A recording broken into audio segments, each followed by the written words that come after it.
Oke, halo semua. Kenalin namaku Rama. Di sini aku bukan seorang yang terkenal seperti influencer-influencer, tapi di sini aku hanya seorang mahasiswa semester 1 yang mau sharing sedikit pengetahuanku yang pelajari di kampus tentang 4 topik dalam dunia pendidikan yang mungkin relevan untuk dipraktekkan di masa yang akan datang. Oke, tanpa lama-lama lagi, langsung saja kita masuk ke topik yang pertama, yaitu kompetensi pendidikan di abad 21. Dulu banyak orang berpikir kalau pintar itu sudah cukup bisa jadi juara di kelas, iya kan?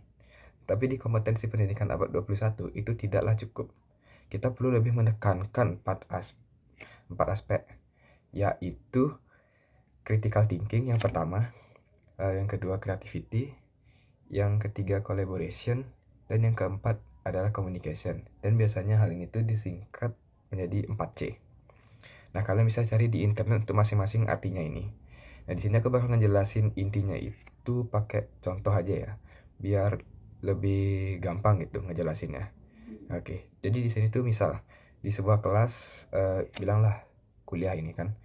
Nah, jika kita merujuk pada kompetensi abad 21, dosen itu nggak lagi minta kita buat ngerangkum sebuah jurnal yang tebal-tebal, yang ujung-ujungnya cuma jadi formalitas buat mencari nilai.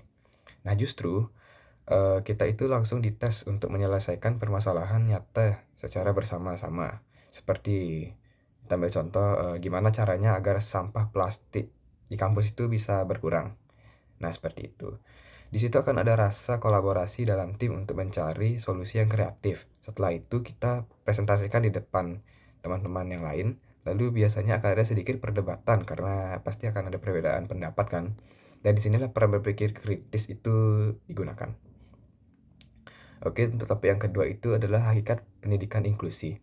Simpelnya, ini adalah pendekatan yang memberikan kesempatan belajar setara bagi semua peserta didik, tanpa memandang perbedaan fisik, latar belakang, maupun kebutuhan khusus.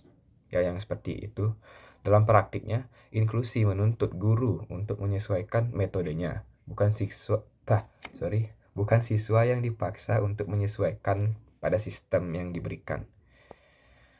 Nah, seperti contoh di kelas ada siswa dengan hambatan pendengaran nih. Dia kurang bisa mendengar. Nah, gurunya itu tidak mengasingkannya, kayak dia itu diajak gitu. Dengan cara mengajarnya itu lebih ke visual karena tadi kan dia kurang bisa mendengar tuh. Nah, dan menempatkan duduknya itu di depan. Dan hasilnya lingkungan belajar jadi aman, saling menghargai, dan semua siswa bisa berkembang dalam satu atap. Lalu untuk topik yang ketiga itu adalah konsep multiple intelligence atau kecerdasan majemuk. Nah, teori ini itu menyadarkan kita bahwa setiap individu itu punya kecerdasannya masing-masing dengan caranya tersendiri. Ada kecerdasan linguistik, logika matematika, kinestetik, musikal, hingga interpersonal. Nah, di sini aku punya pengalaman, ada teman, dia ini tuh nilai matematikanya kurang, jadi sering dianggap kurang pintar, bilangnya begitu ya. Padahal di lapangan olahraga atau seni dia itu sangat bagus lah gitu bilangnya. Jadi dia tuh bermain di kecerdasan kinestetik ya. Dan sorry.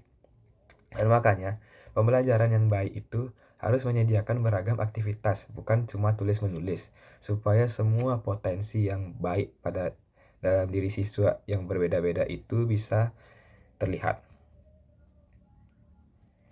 Nah, yang terakhir itu adalah innovative teaching and learning. Nah, ini adalah pendekatan strategi kreatif meningkatkan keaktifan siswa. Metodenya itu bisa macam-macam seperti yang pertama itu ada project based learning, yang kedua gamifikasi, dan yang terakhir itu adalah blend learning. Nah, jadi kalian bisa cari di Google ini juga untuk masing-masing artinya ya. Nah, untuk contohnya itu saya pernah merasakan metode gamifikasi quiz di interaktif kelas. Ya, jadi suasana yang tadinya ngantuk itu langsung jadi kompetitif dan seru. Ya, dari yang sebelumnya kan ngebosanin tuh, kita cuma ngedengerin dosen atau guru itu berbincang-bincang. Nah, jadi kita tuh bisa ada dikasih kuis gitu di akhir sesi. Dan metode inovatif inilah yang mendorong siswa jadi lebih aktif, mandiri, dan punya rasa tanggung jawab sesama proses belajarnya sendiri. Nah, sebagai kesimpulan, Pendidikan abad 21 menuntut kita untuk adaptif, inklusif, dan terus berinovasi demi mengakomodasikan keberagaman. Oke, itu dulu untuk sharing hari ini. Jika kalian punya pengalaman unik soal metode belajar di kampus atau sekolah kalian, bisa kasih tahu aku di bawah ya. Terima kasih.